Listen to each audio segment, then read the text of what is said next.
Anak Adam bae anjeun teh norangan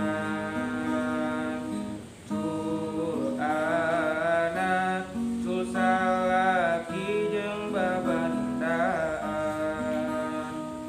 Anak Adam bae eueuh nu dibawa ngan asiwung jeung boe anu dibawa. Anak Adam pasaran teh lolong seang saban poe saban peting gegeroan.